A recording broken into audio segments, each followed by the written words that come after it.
We found that because of the lack of access, there's substantially more women that remain blind. In fact, we found that 2 out of 3 blind people in the world were women. Women have all the responsibility of cooking, cleaning, taking care of the kids and the elderly. Seva Canada is the pioneer of gender inequities.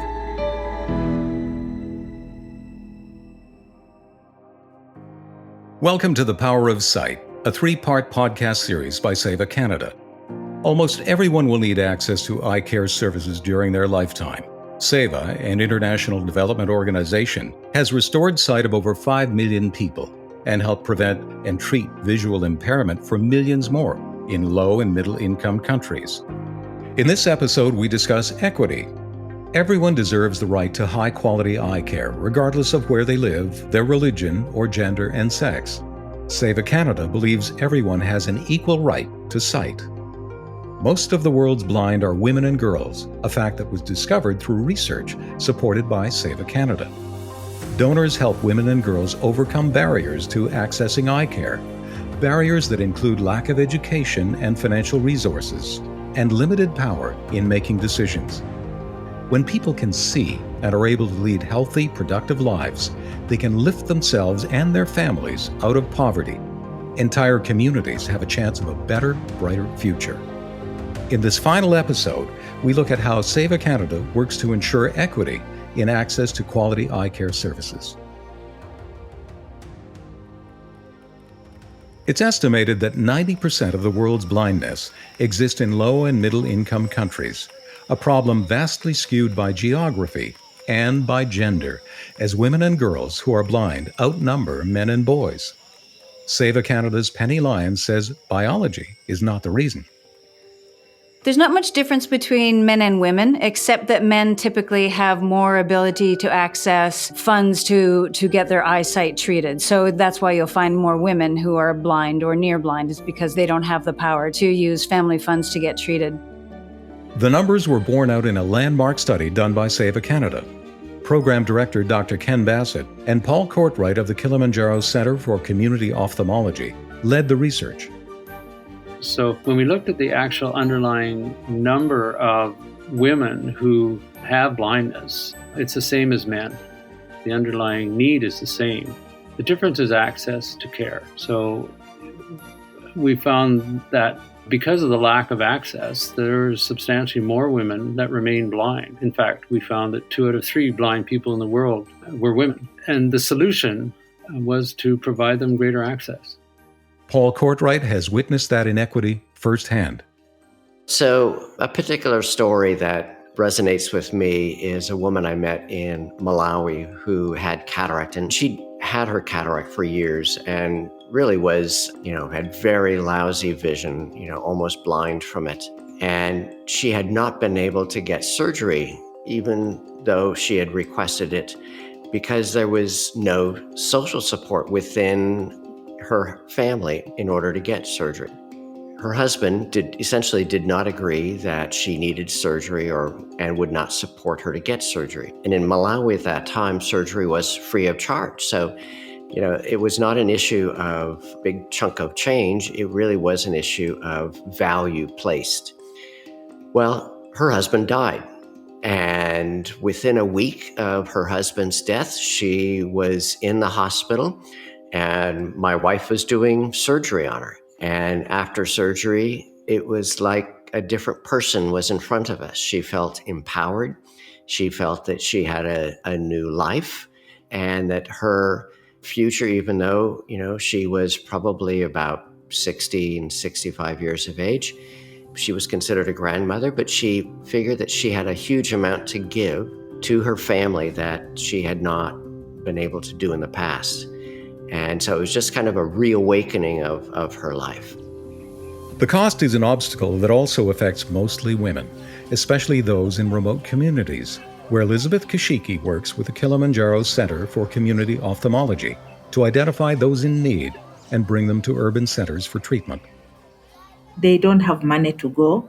They have never been there before. They need someone to escort them. If they get the permission to the husband, they also need someone to escort them to those big cities, to the hospital. And not just in Africa. Parami Dakwa faces the same challenges in Nepal, getting women to make the journey that can often take days. Like if it's more than one day, because women have all the responsibility of cooking, cleaning, taking care of the kids and the elderly, so they don't want to leave the house for a longer duration of time, and it's difficult for them. The inability for women to drop responsibilities at home and travel became a sobering lesson for Dr. Levi Kandeki. The Burundian ophthalmologist admits he didn't think gender inequity was a problem until he ran an ad on radio. We said, if people they can come to us, we will do the surgery for free. And we were so surprised. 80% of people coming were men. Dr. Levi Kandeki, who has worked with Seva Canada to establish a network of self-sustaining community eye care facilities across his country, realized the importance of reaching women and girls closer to home. When you screen somebody in his own community, we'll tell the community this lady needs to come. And it's like the whole community deciding and push the lady to go to get the surgery. The loss of vision compounds the difficulties many women and girls already face in their lives from a young age. For example, in rural areas of Nepal, where Parami Dakwa says girls aren't valued as much as boys. And also in Nepal, you don't want to spend money on a girl child because they say that, oh, she's going to get married and going to a different house. Like, why should we invest in a daughter? And blindness can make an already difficult life even worse. But in rural places, there are still challenges. And being a woman and a blind, you can imagine the life, everything like education, well-being, how the people treat you and the men, how they treat. So I think it's very scary, I would say. And yet, the benefits of staying in school are clear. It's estimated for every year a girl stays in school, her income rises by 10 to 20%. And for women, access to eye care also produces significant economic results. A study of women employed as tea pickers in India showed that when they were given glasses, their productivity went up by more than 20%, simply by being able to see better. An important consideration in countries where women and men tend to keep working into old age, years in which eyesight declines. Seva Canada's Dr. Ken Bassett says progress is being made, but gender inequity is still a major obstacle. Oh, it's huge. It's like everything else that women face. It depends on a whole range of cultural values, family-level decisions, economic priorities, ability to get support, ability to move outside of the home, to travel with and without men. So most of these patriarchal societies, you need to approach and work with men to agree that women are in need and deserve services. So it's taken decades, but it's taken local initiatives to take it on and to deal with it. And a lot of the time is working with women and women's groups to help one another to get these services. So it's still going on. I mean, the problem isn't solved. We know in places in Nepal, they've been very successful because of a lot of the Seva work. Other parts in Nepal, there's still just the same inequity. And it's still a problem for girls. While blindness in women has gone down by 10%, girls are still significantly less likely to receive eye care compared to boys. In Nepal, where we now have more women than men getting services and less blindness in women than men because of these initiatives, but we still have 2 out of 3 children coming in for care are boys. So the struggle to get girls in is sort of the new frontier, and that's the new challenge. Well, not the new challenge, but the residual challenge in trying to create some sort of gender equity. And it's a challenge at the forefront of Seva Canada's efforts. Well, there's a number of things you can do or an organization does to ensure gender equity. But one of the first things that we need to do, or that every organization needs to do, is to do a study to determine who is blind in your population, to first prove that it's going to be more women than it is men, likely. And then we focus on the women by using women's groups to identify in any community, and they could be all different kinds of women's groups, identify those women who need treatment, and they support those women, and they encourage those women, and they make sure those women come to a screening camp, and they bully the men to make sure the women get the treatment. Particularly in Africa, it's like that, where the African women, particularly in the microfinance groups, I mean, they are take charge kind of women. And if they're given a job, by God, they are going to do a good job of it. It's a delicate balance in providing development with dignity, working in a different culture, respecting local values, and yet still trying to ensure that women and girls receive badly needed care. Paul Courtwright.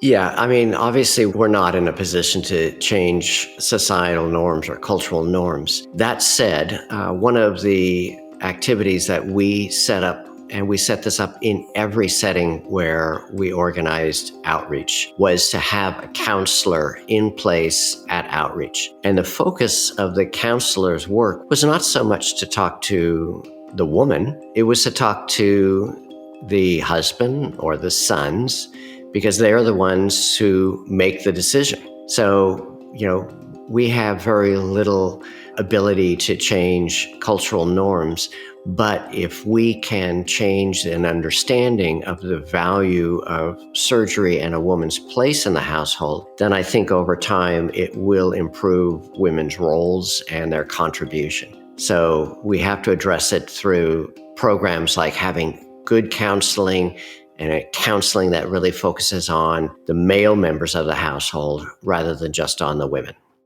And in Tanzania, Elizabeth Kashiki says times are changing. Yes, it is getting better. Seva Canada is the pioneer of gender inequities in international arena, I would say. So we see changes because of the strategies that were put in place. And in the worldwide, many of the NGOs are talking about gender inequities and how to bridge the gap. So we see things are moving on forward, and it's positive. Progress that's been supported by Seva Canada and its donors for more than 4 decades. Building relationships, setting up programs, and training local eye care personnel at all levels at facilities like the Kilimanjaro Center for Community Ophthalmology in Tanzania. I mean, I've known and interacted with Seva Canada for probably 30 years now. They've always said, how can we help you? The other thing that's impressed me about Seva Canada is that the individuals within the organization have really taken upon themselves to learn as much as they can about the issues so that they can speak authoritatively and with confidence.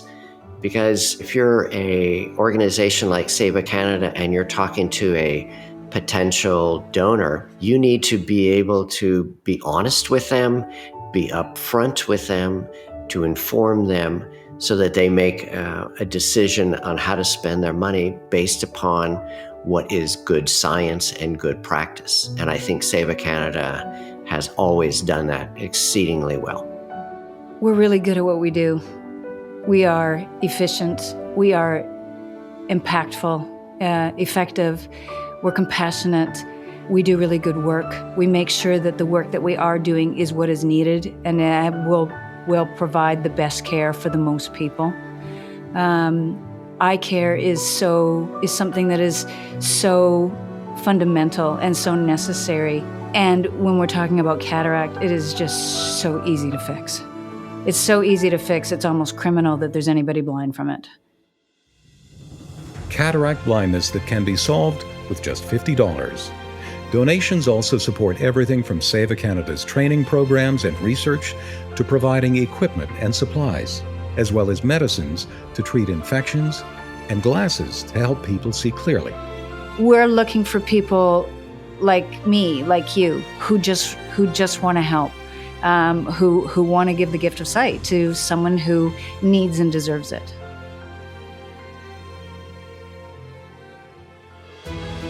You can ensure everyone has access to the power of sight.